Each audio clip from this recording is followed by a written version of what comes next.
The Great Moloch Sacrifice of 1914. We got a new drop by Simulated Leviathan, one of my new favorite creators on this platform. Who controls the world today? Who rules the world? Who's really in power right now? I can tell that some of you are probably shouting some things at the screen as I'm saying this. And I just want to say, cool it with the anti-Semitism, guys. Cool it with... But seriously, what if I told you that the world was taken over in 1914? Not only that, 1914 was a pre-selected date, a prophesied date for this to happen. A quick history lesson for you. In 1914, World War I broke out. And as a result of World War I, we also had World War II. If you found out that both of... Everyone forgets about World War I, though, because right now we live in a post-World War II society. Sit on that one. Marinate on that thought. These great wars were pre-planned events in order to consolidate money and power to a small group of occultist elites. How do you feel about that? But it gets worse. What if I also told you that these wars were holocausts? Do you know what the meaning of the word Holocaust is? It comes from the Greek etymology of holos kostos. You know, I never learned about the Holodomor. You guys know about that one? The Holodomor was the Ukrainian famine that killed millions of Ukrainians. This happened right before World War II. Around 3.5 to 5 million in death toll. Soviet and Western denial and downplay. In the Soviet Union, any discussion of the famine was banned entirely. Maybe that's why it was memory hold. Holocaustum, which means a burnt offering, a sacrifice to the gods. And what a great sacrifice it was. Close to 100 million people died in both wars. That was a great sacrifice. That was a great evil. Because what else? What if I told you that this group of occultist elites also believe that you must commit a great evil, a great sin in order to ascend? Sounds pretty crazy, right? In O9A, or Order of the Nine Angles, satanic cult that was essentially infiltrated by intelligence, they believe in the same thing. Committing evil equals transformation. And they would take on insight roles, essentially becoming a cop, joining the military, or taking on a profession or career so that you can gain the knowledge of how to operate in a skillful manner to then apply to your evil doings. But we'll get into it's a bit heavy, right? But let's go there. Not gonna lie, his shirt is fire. That might be the best joke of all time. Before we talk about how the world was taken over in 1914, did you know there was a few groups of people before 1914 saying that that year would mark the year of a great change in human history?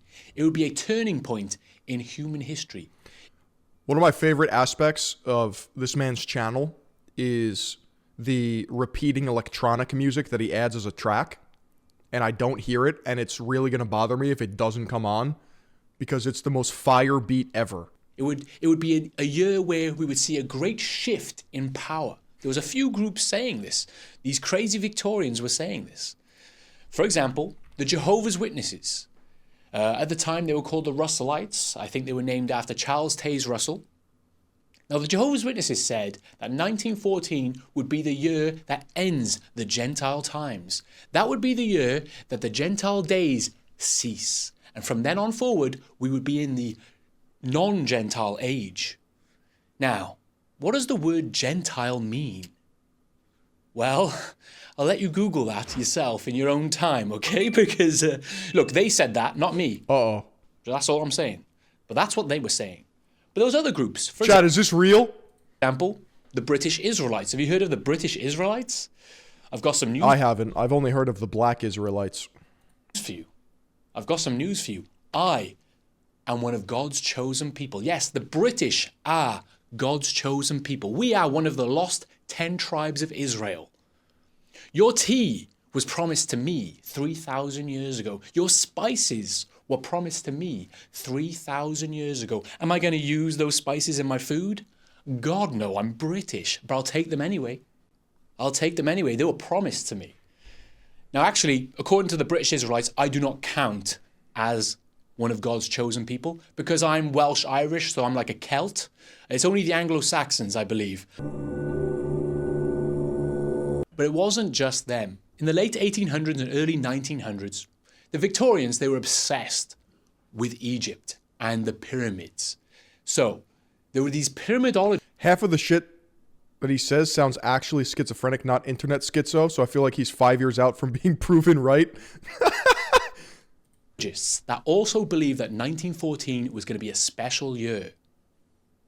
See, some of these pyramidologists believed that the pyramids were divine creations, that they were created by something or inspired by something non-human. Some of them believed... Is this where the whole alien Egypt sphere of culture comes from? ...that the pyramids were created before Noah's flood.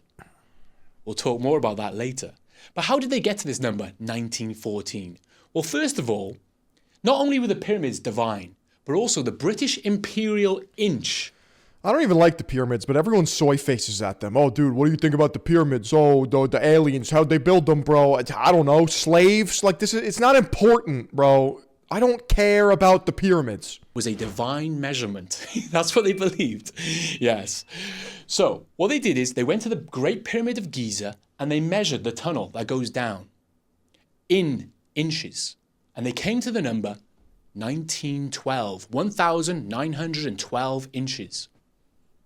They didn't like that number. So what they did is they created a whole new measurement called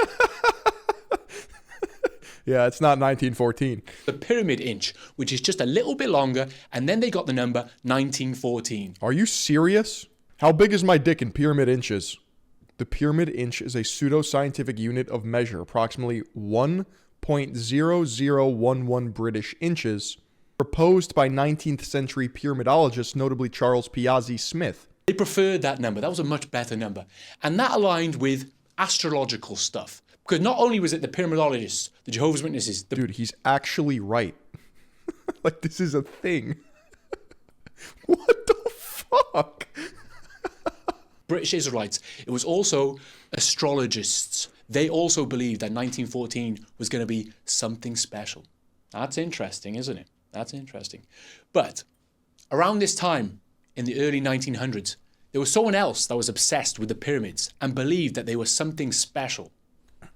At the time, he was called Aleister Crowley. the most evil man alive. The godfather of occultism. Aleister Crowley. We're outside. Yes, this is not a green screen. Behind me is Tredegar House. Now, in the early 1900s, Evan Morgans would host bisexual orgies here. He was like the P. Diddy of his time. Well, actually, I cannot confirm whether that's true. I don't know about these bisexual orgies, but... No. You gotta measure it in pyramid inches, babe. Would host very interesting parties, shall we say, for notable people like Aldous Huxley, H.G. Wells would come here, and also Aleister Crowley would come here. And that's why I think this is a great place to talk about Aleister Crowley for a moment. Now, Aleister Crowley, he would conduct dark magic seances here. Magic with a K. That was his trademark. But where did he get this knowledge? Well, apparently, hear me out on this one, right? In 1904, Aleister Crowley, he went to Egypt on his honeymoon with his wife. Yes, he went to Cairo on his honeymoon. Very cute, right? But while he was there, he was contacted by the ancient Egyptian god Horus. Yes, Horus sent his messenger, Iowas, to Aleister Crowley. Is that actually Yakub? And he told him that from 1904 onwards, we are now living in the Aeon of Horus. We are living in the age of Horus. So not only are we living in the Yeah, you guys know about Crowley's Aeons? This Aeon emphasizes self-realization, individualism, and the pursuit of one's true will. Symbolized by the child god Horus, representing the new beginnings of potential growth, spiritual awakening, and personal freedom. Gentile age from 1914 onwards, we are also living in the fucking age of Horus, right? Yeah, you're not doing professionally, are you? Just for YouTube? Just for YouTube? Yeah. Well, I'm doing a video about Aleister Crowley. You know Aleister Crowley? Oh, God. Yeah. He used to hold seances here, right? He got fucking kicked out. Okay, I'm not allowed to record on those grounds without prior permission. So we're back in the studio, okay? That didn't work out. See, Aleister Crowley was an extremely connected... I told you, magic with a K. well-connected person. wealthy and prominent people, influential people, would come to him for guidance on things. And he also was closely connected to Evangeline Adams. Now, do you know who Evangeline Adams is? I don't. Evangeline Adams was probably the most prominent astrologer of the time. She was the most famous astrologer in the early 1900s. Extremely wealthy people would come to her for guidance, including the bankers like J.P. Morgan. Apparently, J.P. Morgan would not make a decision without counseling her first, without coming to her. That's a fellow Long Islander right there. J.P. Morgan got shot in the dick and then wrestled a transgender German psychopath who tried to kill him. True story, by the way. And he also hated getting photographed because his nose was all fucked up. First. That's strange. We'll get into that in a moment. But how did Evangeline Adams become so famous and so prominent within New York amongst these wealthy elite? Well, she made a few predictions that came true. For example, she said that the Windsor Hotel would burn up in a fire. And guess what happened? It burnt up in a fire. That's interesting, right? Odd. Here's the big one. In 1913, she said in 1914, the next year, there would be the greatest war in human history. That's what she said. She predicted World War I the year before. They might have shot my cock, but they forgot my massive balls. It's kind of strange, right? I swear to God, you looked that story up, by the way. Kind of weird. How did she make this prediction? Well, she said that Saturn was crossing Mars with Pluto in the background or some bullshit like that. She said, oh yeah, that means that there's going to be a great war. She said something along those lines. But it is funky. But here's where things get strange, in my opinion. Something else that happened in 1914 was that Evangeline Adams She kind of looks like a man. was arrested. She was going to go to prison for fortune telling. Fortune telling was illegal in the United States at the time. But during the court case, she went up to the judge. Dude, he's still right. An American astrologer based in New York City, she ran a thriving astrological consulting business, and she gained widespread notability for successfully defending her astrological practice in court.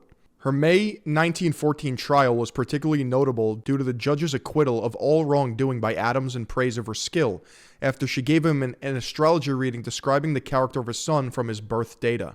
She would predict the stock market, but she had no knowledge of economics, and her predictions were always fuzzy. Foretelling disaster, but not specific disasters, and telling the market would go up, in fact, when the country was in a period of remarkable growth in the stock market. She was like the OG psychic. And she did a reading, an astrological reading for him. And she accurately described how his son drowned to death. And the judge was so impressed that he just dropped all charges and let her go. He says, she's amazing. Let her go. Now, when you think about this story, you can also think about it another way. Imagine if I was being... Epstein also had an astrologist. Well, there's a funny quote. Millionaires don't believe in astrology, but billionaires do. And I looked into this. And if you don't immediately grasp it, let me break it down to you. How could you believe in astrology, Philion?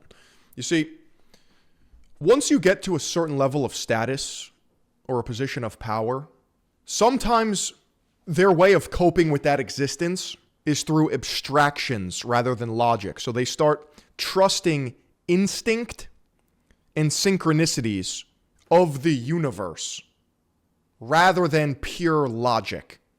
That's why a lot of billionaires are eccentric as fuck, or at least they're portrayed as such. Arrested or going to prison for something. And I went up to the judge and I whispered in his ear, remember when your son drowned to death? And then he went, drop the charges. You know, you could read it that way. Think about Evangeline Adams. She was well connected to all the wealthy people in New York. And I'm sure some of these people did not want her to go to prison. Who knows? I'm just saying, it sounds a bit strange, but it gets even stranger. This gets crazy.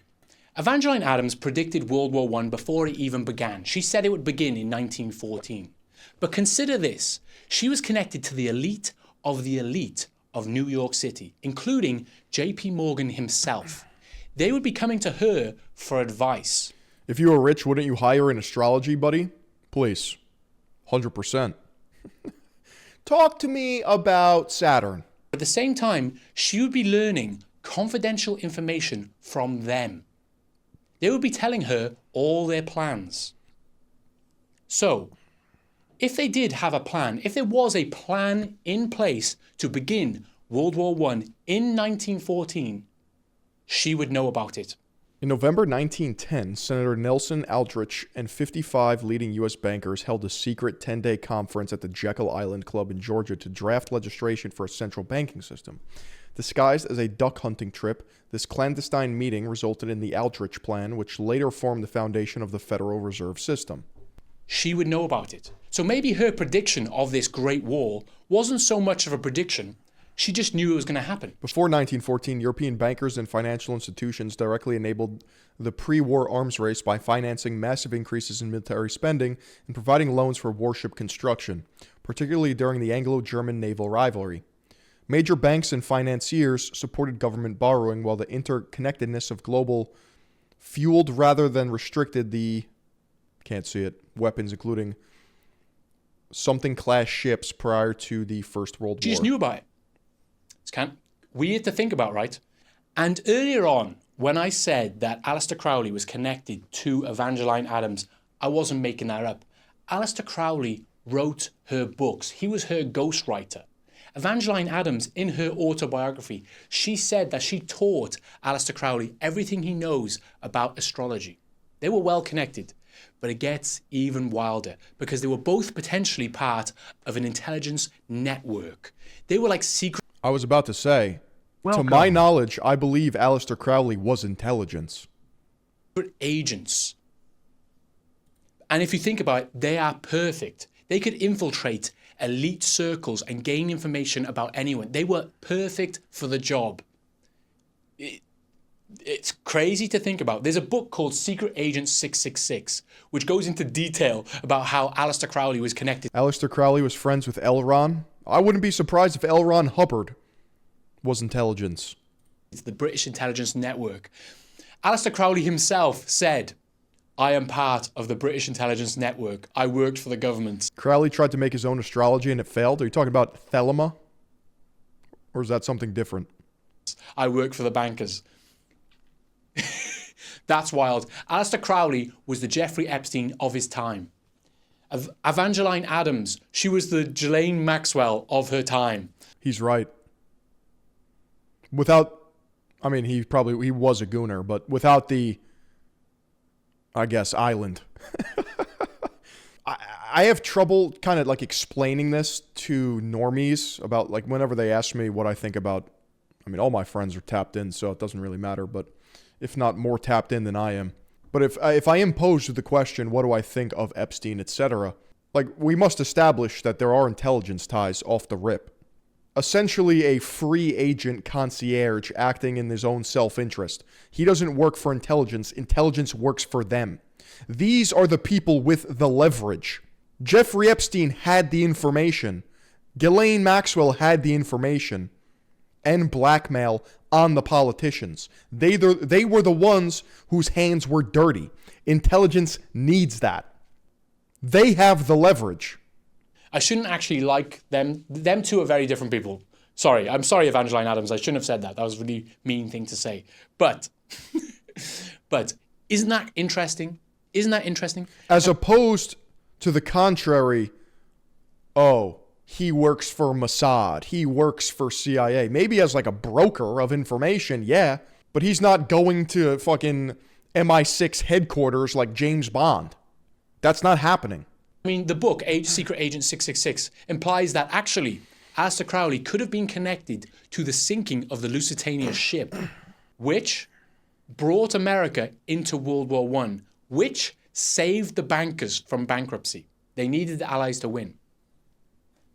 That's wild. That's a conspiracy theory. That's just a theory. I didn't say that, right? But going back to Jeffrey Epstein for just a moment, because he comes back into this actually slightly.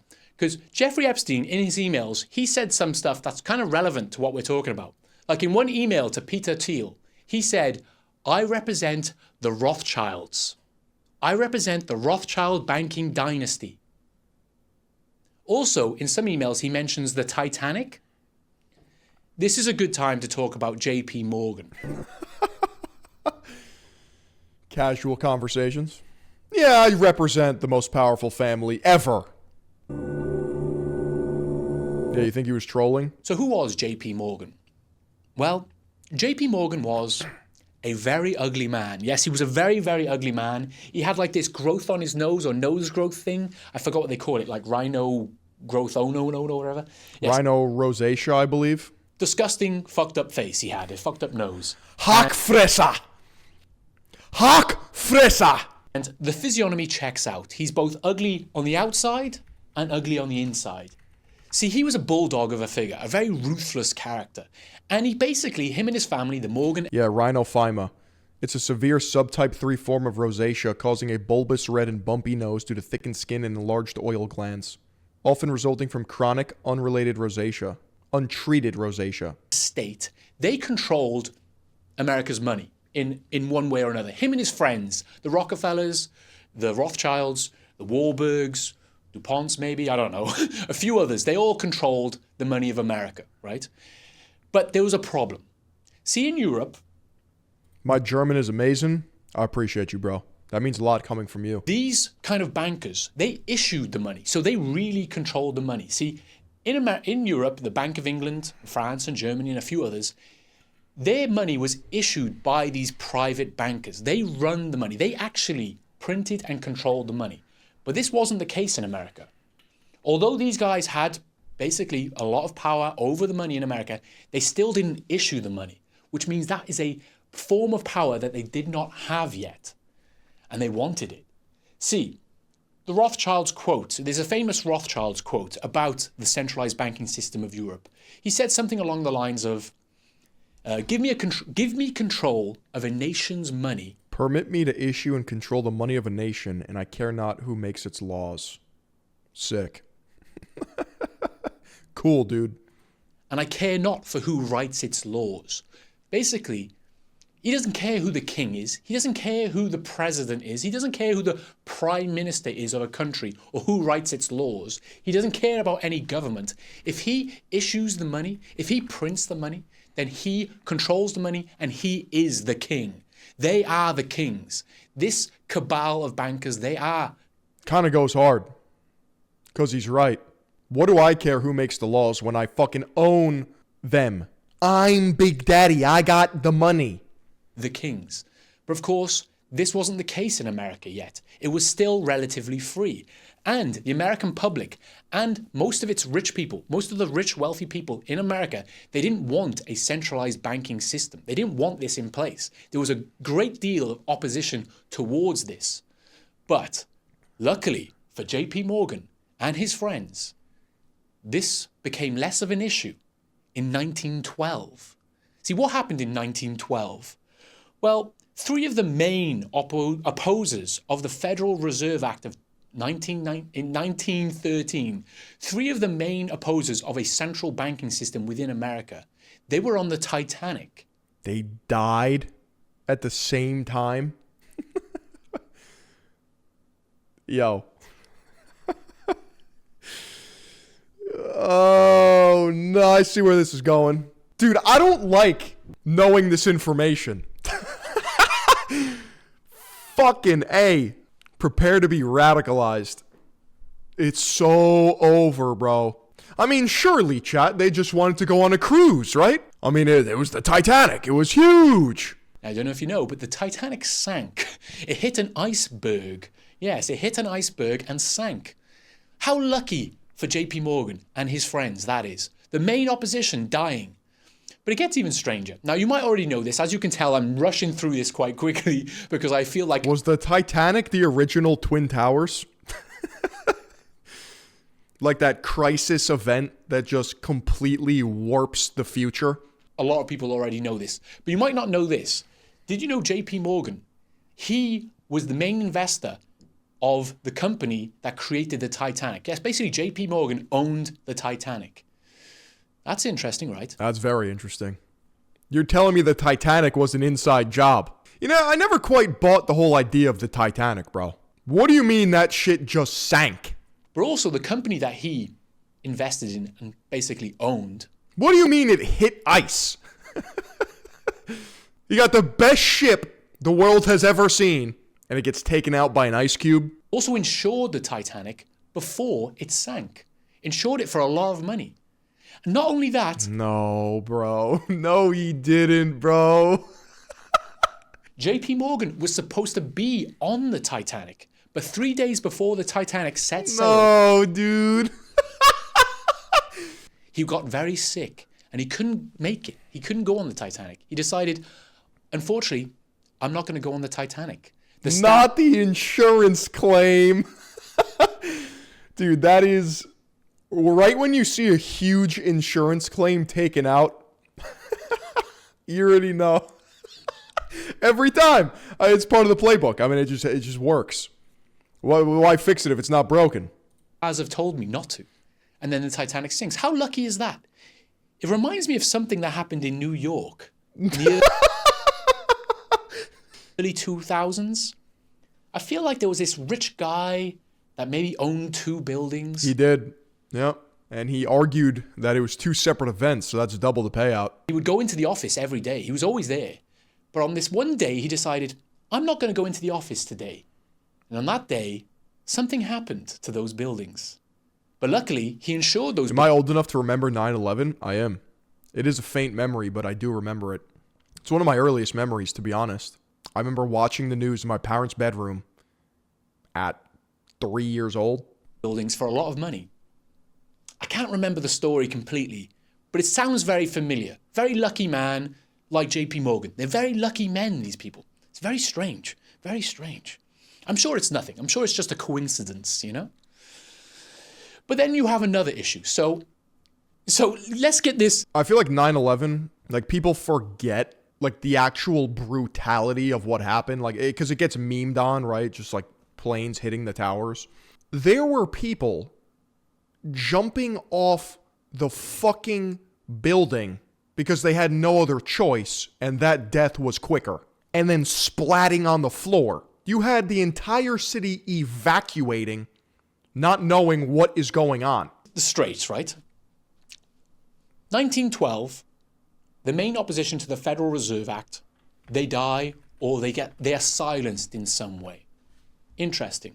Then, in 1913, the Federal Reserve Act is enacted. So, the centralized banking system of America comes into play. And now you have the Federal Reserve. There was no way to avoid that huge iceberg. Yeah, you have one job. And you're telling me this motherfucker, well, how big was the iceberg? Yeah, okay. Yeah, all right. You're telling me it just crashed into this? This is it? This little puny tip? Well, actually, Philion, icebergs are, 90% underneath. That's the whole point of an iceberg, right? Like, have you seen any iceberg videos? I can't even get like a real picture of it. Reserve. Interesting. That's just the tip of the iceberg. Redditor. But there's a problem. There's a problem there. See, a lot of the world's wealth is still caught up in Europe. It's all in Europe. All the gold is in Europe.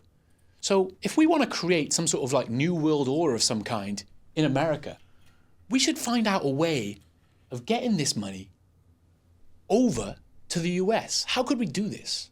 World War I? 1912, Titanic sinks. 1913, Federal Reserve Act. 1914...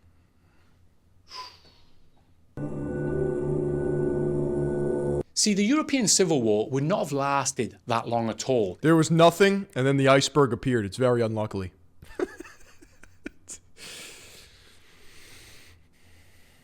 Did the captain live? Did he go down with his ship? Yeah, he perished with the ship, bro. I mean, this guy's physiognomy does check out. This guy is a salty sea dog. I don't think a guy like this can be bought off. It's a must. You have to go down with the vessel. Yarg.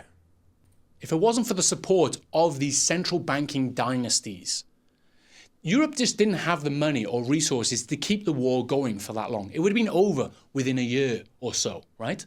But bro, they got missiled by a submarine 100%. These bankers... Yeah, it was the fucking iceberg. Meanwhile, torpedoes.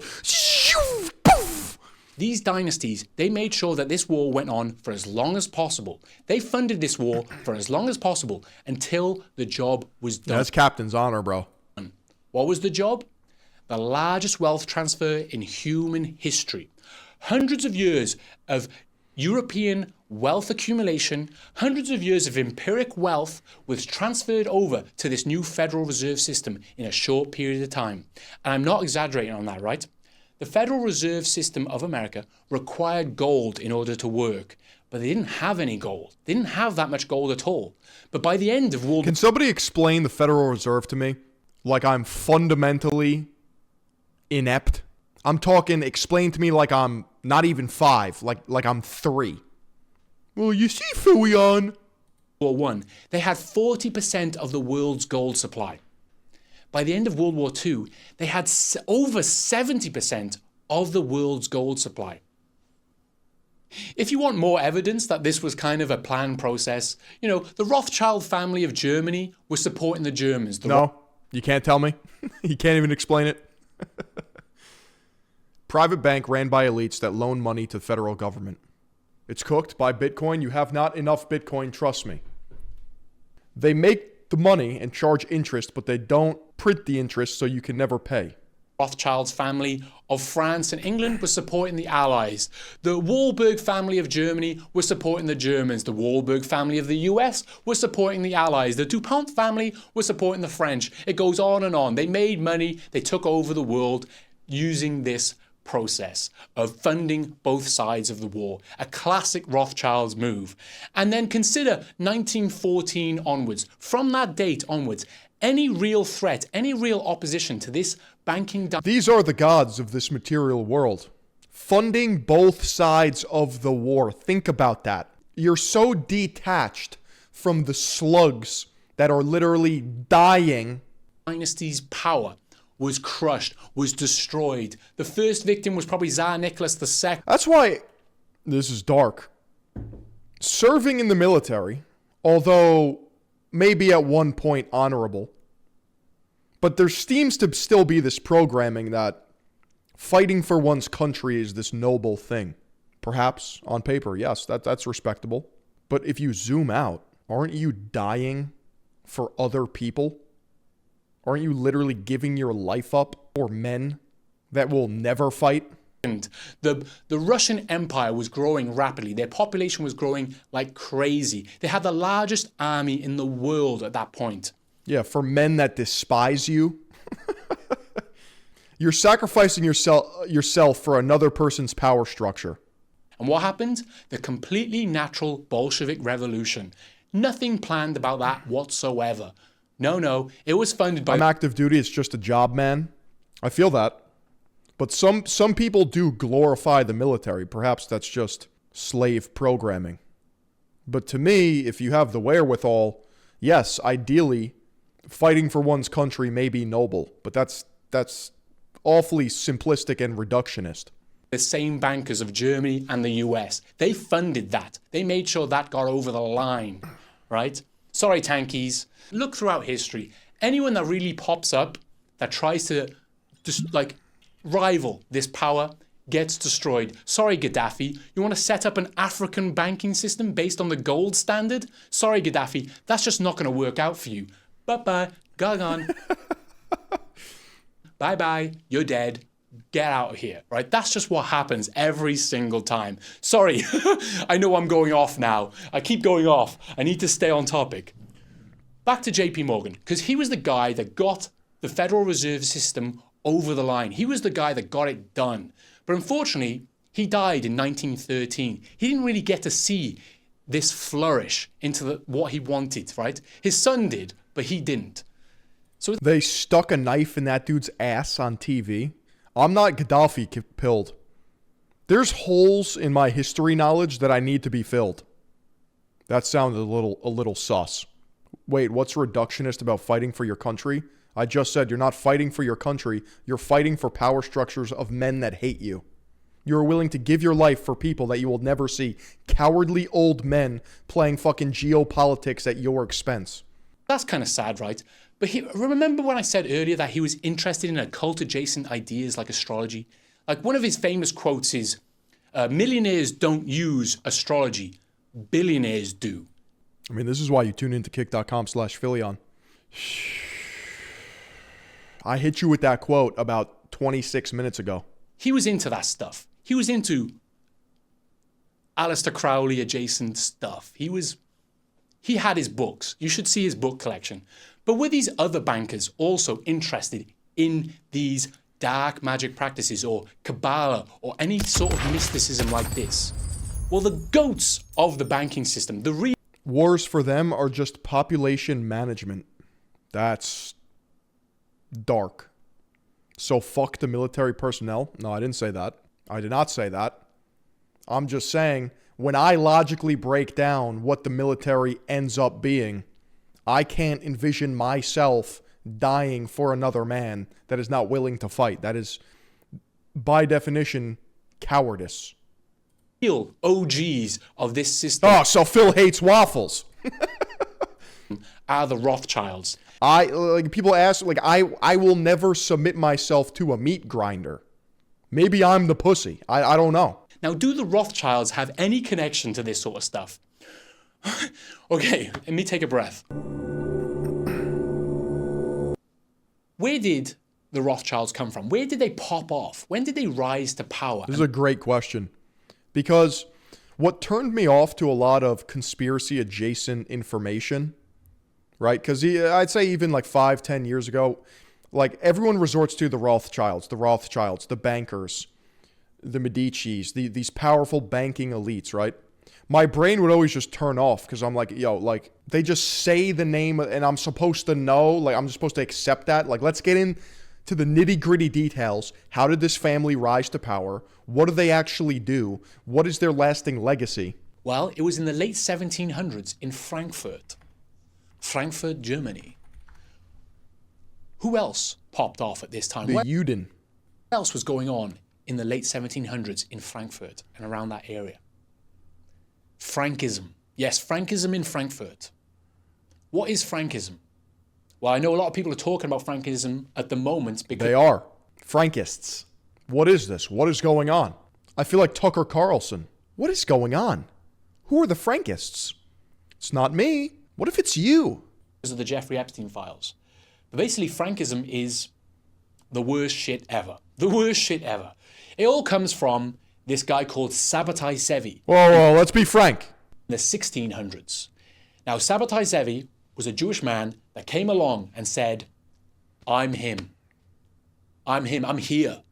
I am the Messiah of the Jewish people. I'm the guy you've been waiting for all this time, and I am now here. And then he converted to Islam very shortly after saying this.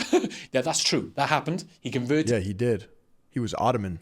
Former Jewish mystic. to Islam. I think Google says he was one of the original crypto Jews. That's what Google says. I didn't say that. That's what Crypto Jew essentially means hiding your Jewishness, changing your name, practicing Islam while secretly maintaining Jewish beliefs. that's what Google says. But he converted to Islam. But his teachings and the stuff he said, it still had traction and was kind of a little cult that carried on from there. It was mainly rooted in the Kabbalah, right? It was mainly rooted in the Kabbalah. This dude is so cringe, literal autistic conspiracy slop man. No, I think it's highly entertaining because he knows how to tell a story.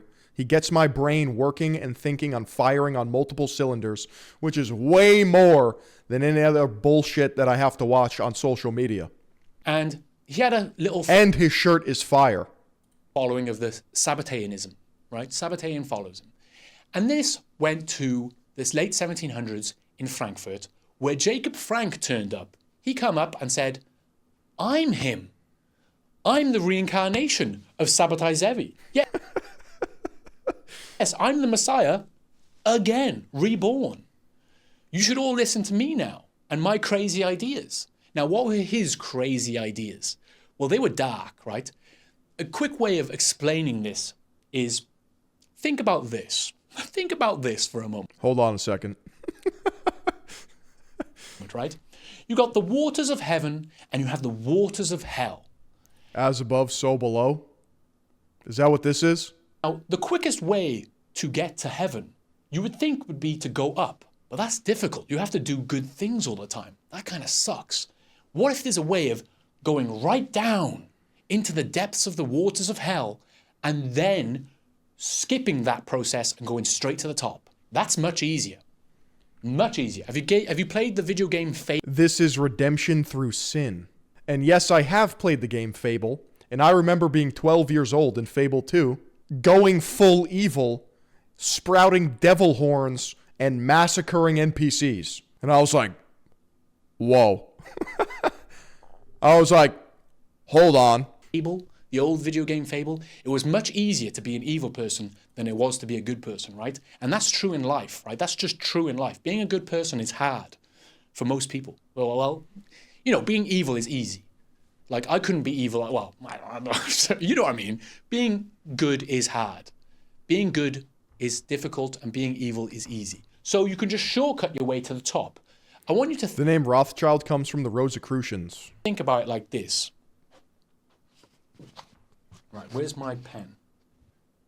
So to most of us, this doesn't make any sense. But here's a quick illustration of how this works, right? Here is the line of morality. And below it, you have evil, bad, sin, hell. And above it, you have good, heaven, enlightenment. Redemption through sin. Freemason temples in the West to recruit elite goys into PDF file blackmail circles to accuse the people you forced into as fake revelations to gain full power. Thank you for your esoteric donation. And if you consider the idea, the Hermetic idea of as is above, so is below, this means that this is actually mirrored, and you can fold this over as so. And you can sink into the depths of hell and commit great sin and go right through into enlightenment, into heaven, like so. That was the sickest demonstration explaining a concept I've ever seen in my entire life. A morality wormhole. Now that comes from a film called Event Horizon. And if you know the film Event That's not what that means. It's just saying that what happens in heaven happens on earth. Horizon, it's kind of strange that they put something like that in there. I would say it's related, but who knows? You can also consider another film, The Truman Show. Have you seen The Truman Show? The idea that Truman is in a false reality created by people. And that is a very Gnostic idea. The idea is that our reality is actually created by the demiurge, a false god, and that we must sink into the waters of hell and then rise up the 32 steps into enlightenment. Guess who produced that? Guess who was This is blowing my fucking mind. a co-producer on that film? Richard Rothschild, of course. So you can see that these belief systems are there. Now, I just want to point out something quite quickly, actually. I'll point something out. This idea of committing great sin in order to reach enlightenment, that is a very fringe idea. Not all Jewish mystics, not all Kabbalah. Is that a real frame from Truman Show? It is, dude. How many steps is it? I actually never seen the Truman Show. 33 degrees of masonry? Yeah, I know. Yeah, I'm aware. Yeah, I get it, chat. Believers, not all Hermetic believers, not even occultists really believe that you should be sinking and committing great evil in order to ascend. Accelerationists believe in something similar. That's what I referred to earlier with O9A or Order of the Nine Angles. Satanic cult infiltrated by intelligence. They believe in doing insight rolls and committing evil to transcend. That's a very Frankist fringe idea. Only a few people believe that. Not all of them. Of course. Of course. Now, were the Rothschilds really connected to these ideas, to Frankism? Well, like I said, it is a bit strange, isn't it, that the Rothschild family rose to prominence in Frankfurt. At the same time, Eva Frank and Jacob Frank were pushing the second wave of Frankism right there. And it was a very small Jewish community. It's a bit strange, right? It's a bit weird. But also, I want you to consider this as an analogy. In life, who rises to power? Who rises to the top of the pyramid? Is it people that are doing really good stuff all the time and they're getting to the top? No. It's always the flawed who are then redeemed. It's people that are doing really bad, sadistic shit, and somehow they are rising to power. They are rising to prominence. So there's something very obvious and big that we haven't talked about yet, which is Freemasonry. Of course, Freemasonry. Now, the problem with Freemasonry, and I Is that it's fake and gay. think I'll talk more about this in another video, is there was this merger in the 1800s with the Rothschilds. See, the Rothschilds, they rose to power, but what they really represented was a kind of Gnostic Zionism within Europe. But the previous powers of Freemasonry, they merged with the Zionistic movement. See, Freemasonry kind of is an evolution of the Jesuit order one way or another. But they merged together into like one kind of secret occult system. And I like to use the word occult because that's kind of what it means. Secret knowledge, hidden wisdom. They keep things secret from you, but it's also hidden in plain sight. If you look at the Federal Reserve dollar, you know this. It's just coated with Masonic imagery. In fact, if you go to Philadelphia, the Masonic Lodge there is insane. Everyone knows this. If you just look at the Federal Reserve dollar for one moment, you'll see all the occult symbolism is right there in your face. 13 tribes, 666, the pyramid, and the little owl that represents Moloch. Like, why is this there, bro? Why is there a huge Masonic temple? But where does all this symbolism come from? And if I'm correct, there's a Benjamin Franklin statue right outside of it because he was initiated into St. John's Lodge in Philadelphia in February 1731. Well, a lot of it comes from King Solomon. See, within Freemasonry and this occult system, they believe that King Solomon was the man. He was the dude. He was the great temple builder, the wisest man alive. But why did they think King Solomon was the Freemasonry is Judaism for Gentiles. So it's being Jewish for non-Jewish people. Is that what you're saying? wisest man alive? Well, King Solomon, he had 700 wives and 300 concubines. I'm a Mason at the old Hymerian Lodge, 6885. It used to be exclusive to members of a grammar school in the area until it was shut down. So what do? Do you have secret knowledge of society? Do you wear blue slippers? Concubines, which means mistresses. He had close to 1,000 women. The guy was getting laid. He was getting some. So obviously, King Solomon knew something that we don't. He had some hidden secret knowledge that we don't know about. But the thing is, I wear gloves and drink alcohol. What the fuck do you do in Freemasonry, bro? King Solomon, he made a big mistake, a great mistake. He listened to his wives. He actually... Can you imagine listening to your wife? That's insane. He listened to them. And they corrupted him. No, dude.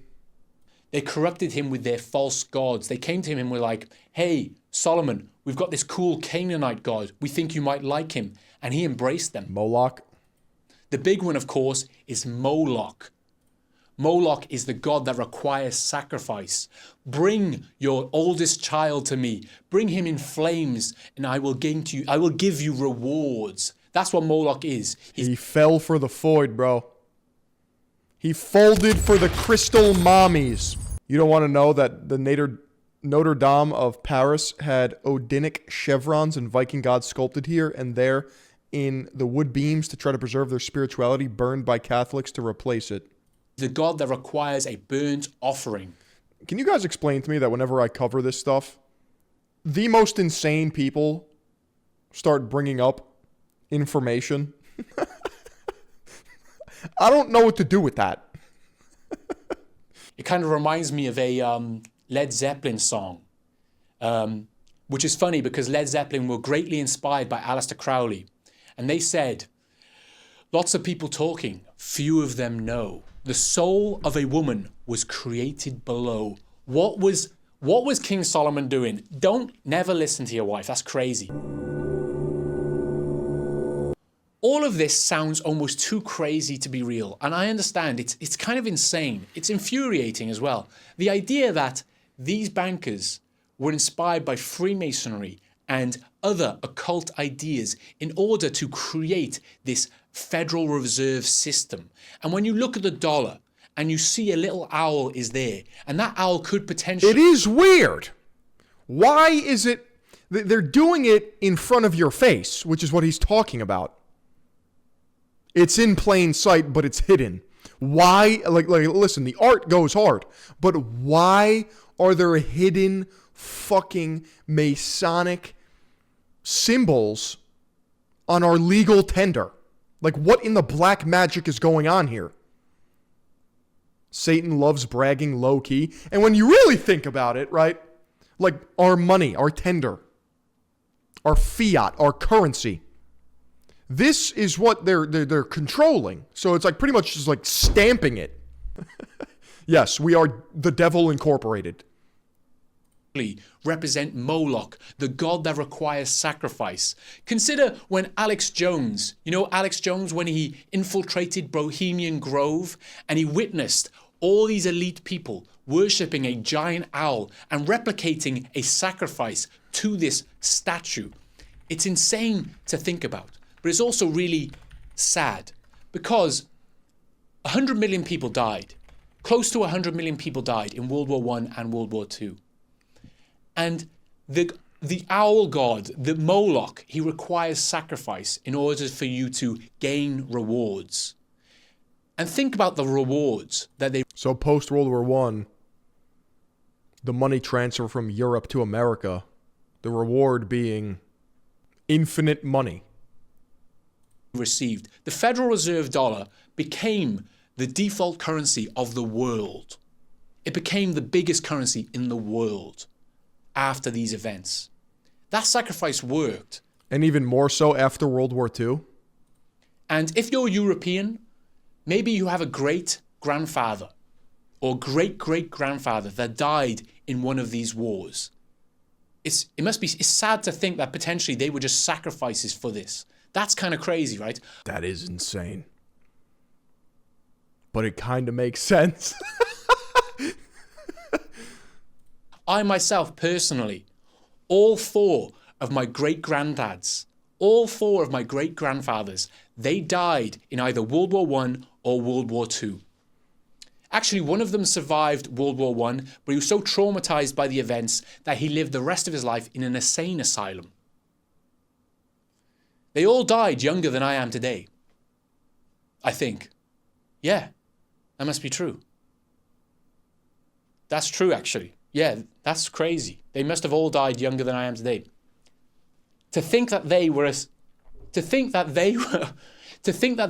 sacrifice to Moloch, I almost don't want to believe that, right? I don't want to believe that.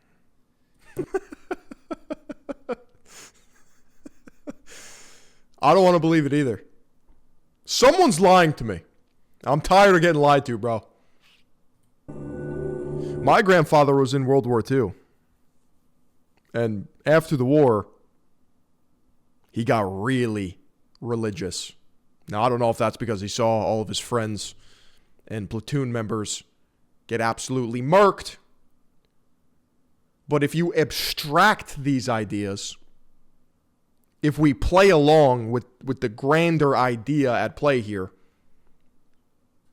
how would one cope or combat this evil?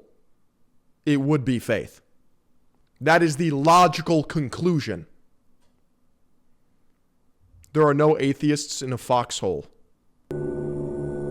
Now, I know a lot of you are thinking that this is some basic bitch conspiracy theory stuff, talking about the centralized banking system and the Rothschilds and the Freemasons. We know that already, Rory. We know that. I understand. But here's the point of this video. Here's what I'm getting at with this. First of all, a large part of this is these groups of people, they don't even care. Do I have a theory as to why they are allowing more noticing content on the internet nowadays? It does raise some questions. We did watch his other video that goes over a conspiracy theory. I don't ascribe to it. I think the Overton window has shifted. I think the political landscape has shifted. And I think the acceleration of the internet and digital information on social media platforms, it's impossible to ignore. Meaning, if they were to clamp down and seriously censor people It's only a matter of time before that stops working. The noticing is so you can be pigeonholed as problematic by Palantir. About occultism themselves. A large number of them, they just want to be part of a secret society because that's where power lies a lot of the time. Have you ever played a social deduction board game like Secret Hitler? Yes. I have. It's a fun game. It's otherwise called Mafia. Or there's a very popular TV show called Traitors, where This is an extremely popular TV show. two people, if they work together in secret, they can beat 10 other people because they have knowledge that other people don't. If they work together in secret, they can win. And imagine that on a grander scale. That's how these secret societies work a lot of the time. And these secret societies worked together before 1914, and they created plans to consolidate wealth and power. And I would say it worked. But here's the thing, are they still around today?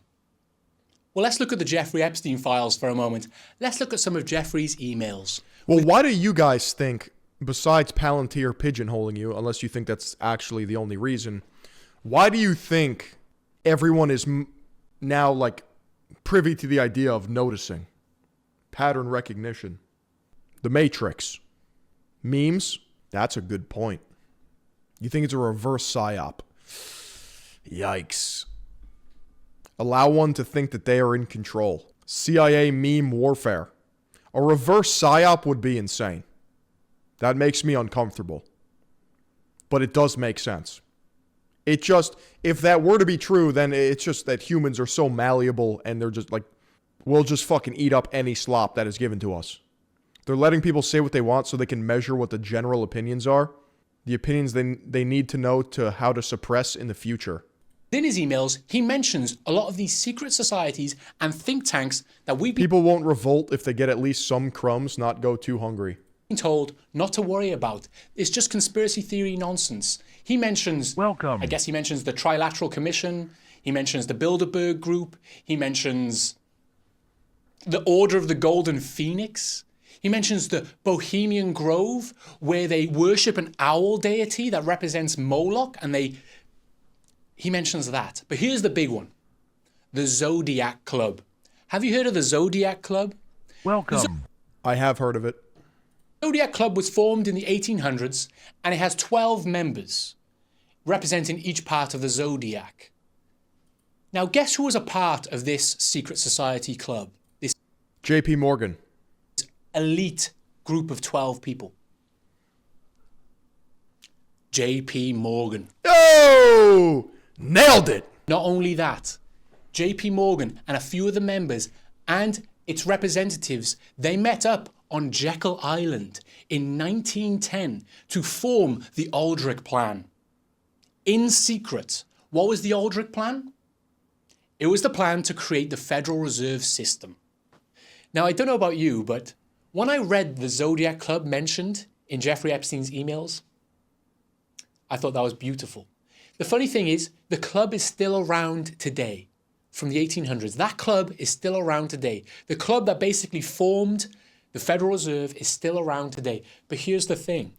Within the email... How does the Titanic fall into this? Because the Titanic had 3 bankers on it that were opposed to the Federal Reserve System, and they all perished when the Titanic sank. Who owned the Titanic? JP Morgan. And his boy took out an insurance policy on it. Jeffrey refers to this club as an old man club, like a thing of a bygone era. They're not the same as they used to be. They're not this world... A good candidate for the Zodiac. As you know, it's one of those last secret societies. One of the cool ones. There are 12 members at any time, and it is still, but mostly since they're all very old, it's just dinners in exotic locations. I don't know who they are, but I know Paul Volcker is one. Conquering group of 12 people anymore. They're just old men. They're just old farts. And if you go to your local Freemason lodge, it's just a bunch of old retired police officers, retired lawyers, and businessmen. They're just a bunch of old people. My local Freemason is this guy called Keith. Shout out to Keith. I tried to talk to him about Freemasonry. He doesn't want to know. He sticks to the code. You're not supposed to talk about it. Anyway. Now, do you see what I've done with this video and why I made this? There's only 12 and someone has to die for a new one to be named. So, like, do you get a planet? Do you get, like, a star? Video. Can you see what I've done? What I'm doing is I'm demonstrating that what was happening in the early 1900s is the same kind of shit that's happening today. See, with these secret societies and these bankers, I shouldn't have... You get a sign. So, like, can I be Aries? Can I be Mr. Aries, the goat? referred to them as bankers. Is that how because they that were works? Like, everyone is assigned a sign? more than that. They owned industry as a whole. They owned corporations. They were printing the money and giving it to themselves. That is the system that they created. And it's the same shit that's happening today. Yeah, what sign was Big JP? So true. Probably Virgo, because he was a fucking virgin, dude. During the pandemic in 2020, when the banks printed money like there was no tomorrow, money printer go brr, where did that money go? Did it go to me or you? You know it didn't. It went You know it didn't. to these same people. It went to these corporations. Stock prices went up when no one was working. That's what happened. You know this. And the same stuff, like the secret societies, but also the intelligence networks. Like they had potentially Aleister Crowley and Evangeline Adams and other people like that back then. We have Jeffrey Epstein and Ghislaine Maxwell. I think that's going to be my new favorite thing to say. You know this. It's just abundantly clear. It's self-evident. Dude, you know this. Well, today, it's the same stuff happening again. But here's the thing. See, these secret societies, Do these you understand? groups of people that controlled the world for a long time and controlled capital for a long time and still have a lot of power and influence today, the same sort of groups of people, they are losing their grip on this system. Can you see this? I can see this, especially the media. I couldn't post this on YouTube just a few years ago, but now He's talking about the great realizing. We're past noticing. Realize. I can. They are losing their grip on this golem that they have created. And that's what it is. A leviathan that they have created. And they are losing Yo, is that Philion? control of it. But here's the thing.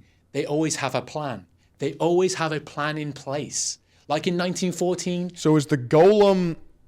Whoa. I see where this is going. It just clicked. Chad, if you've been paying attention, you know where this is headed. I just blew my own fucking mind. I just sucked my own dick. Whoa.